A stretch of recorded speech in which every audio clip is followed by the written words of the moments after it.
Hi everyone, welcome back to Trees and Turtles. My name is Imogen. In today's video, we are talking about emotional maturity, what it means and how to cultivate it. If you're not already subscribed, make sure to do that, give this video a thumbs up, follow me on Instagram.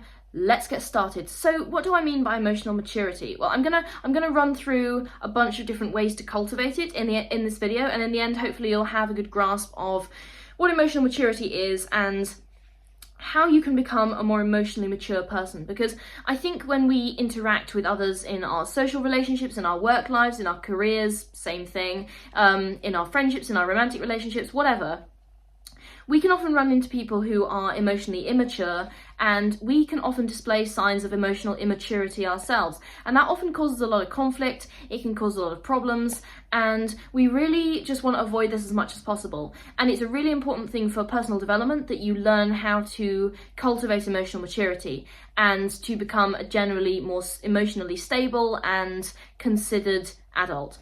So, the first step is to learn how to listen, okay? So when I say listen, I don't just mean listen to the other person and be thinking about what you're going to say next the whole time. You need to learn to really listen and to really hear what they're saying. So try and put all thoughts of what you're going to say next out of your mind and just try and focus entirely on them and on understanding what it is they're trying to say to you. So this could be in any scenario. It could be in a meeting at work where you're working on some project and someone else has got different ideas to you, or it could be in your dating life where your partner's like trying to work out a problem with you. So learning how to listen without expecting to be able to jump in immediately to give your opinion is valid and is really valuable.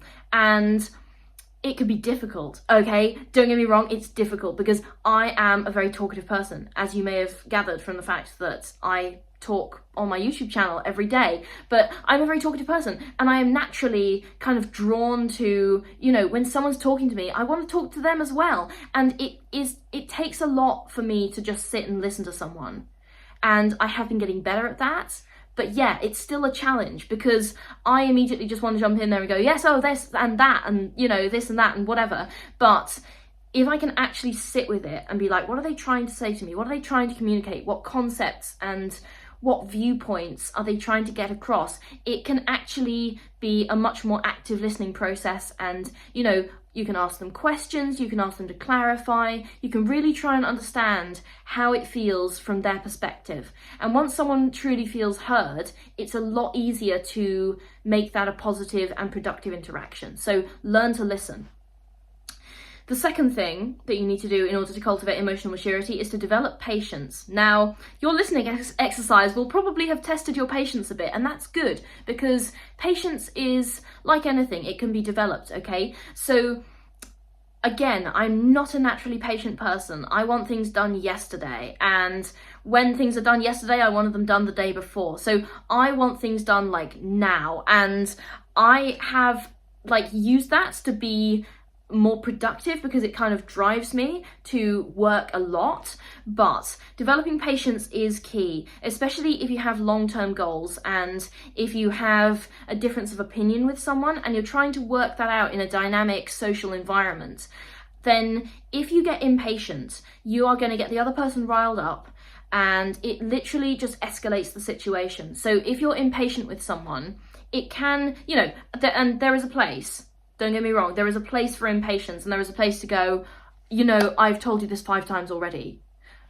Let's get this sorted. But to begin with, it's really important to listen to the other person with patience and to approach them with a positive and calm mindset. Because if you approach someone with a sense of frustration, with being riled up, with being super impatient, then that energy is going to rub off onto them and they are going to feel a sense of anxiety. They're not going to like being around you and they're going to feel like you're already waiting to jump on their mistakes and you basically have no time for them. And that is a situation which again is going to escalate them emotionally. It's going to tap into their anger, it's going to tap into their fear, and it is going to cause an unproductive and unpleasant outcome for all. Okay, so develop patience as much as you possibly can.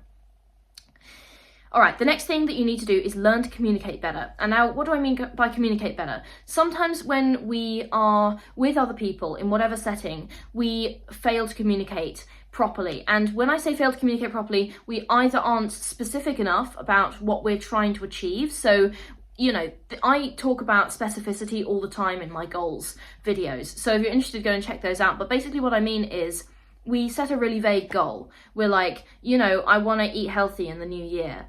What does that mean? Do you have ingredients lists? Do you have recipes? Are you looking at tracking your macros? So what does that specifically mean? Do you have timelines? Do you have numbers that you're like applying to this goal? Do you have a deadline? All right. So learn to communicate better. Be really specific in terms of your instructions. If you're giving instructions to people, or if you're being managed by someone, then you really need to be specific in your feedback about the tools that you need and the knowledge that you need in order to do your job. And if you're in a relationship, you need to be really specific and clear with your partner about what your needs are. And if you have any problems, you need to be upfront about that and not avoidant. Because if you're avoidant, and I've been guilty of this before as well, if you're avoidant and you don't talk to your partner or your colleagues or whatever it is about the problems that you're facing, how do you expect them to help? How do you expect them to help you? Because they don't know, okay, they can't read your mind. So if you can communicate better, and that means calmly, clearly, without a sort of sense of emotional charge to it, then you are going to diffuse a lot of situations and resolve a lot of situations. And always approach it from the standpoint of trying to imbue the situation with clarity, okay? You always need to be specific. You always need to be calm and upfront and honest about your needs in the situation and what you'd like to get done. The next thing that I want to talk about in terms of emotional maturity is that you need to remember it's not about you, okay? So a lot of the time when we talk to people around us, we are very self-centered, and this is part of the human condition. It's part of the human condition to be self-centered, and that's fine. Like, we've evolved in many ways to be selfish. We've also evolved in many ways to be altruistic. That's a topic for a different video. But so often when we are in a state of emotional immaturity, it's all about ego. It's all about me, me, me. And people who are emotionally mature, you know, they still act out of self-interest, and they still, you know, they have a healthy sense of self-esteem, and they have healthy boundaries, and they look out for themselves, don't get me wrong, but they don't make everything all about them, right? So it's not about you, okay? Entering a situation with the idea that it's about you and that everyone else just has to do what you want it's a recipe for disaster. So it's not all about you. And on the flip side of that, when you think that, you know, someone's out to get you or someone hates you, remember they probably don't think about you, okay? It's not about you. So try and remember that you're not thought about all the time by other people. It really isn't about you, and emotionally mature people will recognize that. Like, sometimes it's about you, but all the time, absolutely not. The next thing that emotionally mature people do is they take accountability, okay? And this is a huge one. I've seen it so often with emotionally immature people. They absolutely refuse to take accountability. Like, they can do no wrong, okay? They have never said sorry in their lives. Or if they said sorry, they've only said sorry just to get the other person off their back, and they literally didn't mean it, okay? And so taking accountability means acknowledging when you're wrong, and that means looking at, you know, when new evidence is presented, or, you know, new information comes to light and you see that you're wrong, you need to, you know, be the bigger person and acknowledge that, okay? And say, you know what? You're right. I was wrong. This new information has shown that I was wrong. And if you make a mistake, you can own up to it, and you can be like, you know what? I made a mistake. I'm sorry. Or you hurt someone's feelings by accident, you'd be like, I hurt your feelings, I really didn't mean to, I'm sorry, okay? And the crucial part of that accountability is that you then take steps to rectify the damage, okay? So, you know, learn from your processes if you've made a mistake, put systems in place to make sure you don't make the same mistake again. If you've hurt someone by accident, try and find a way to make it up to them. So take accountability and change your behavior. And that leads me on to my next point, which is that you need to be humble and willing to accept evidence, okay? So everybody gets things wrong at every point in their lives, but the difference between emotionally mature people and emotionally immature people is that emotionally immature people will not accept evidence when it's presented if it makes them wrong, okay? And emotionally mature people are open to changing their viewpoint. Like I said in the last point about accountability, if you're presented with fresh information that puts you in the wrong, then they are humble enough to acknowledge that and to say, you know what? I own up to it. I was wrong. And finally, you need to admit, apologise, learn and change when you're wrong. I kind of said this in the first point, the last 2 points, but I really wanted to emphasise this. And it is a huge difference between emotionally mature people and emotionally immature people.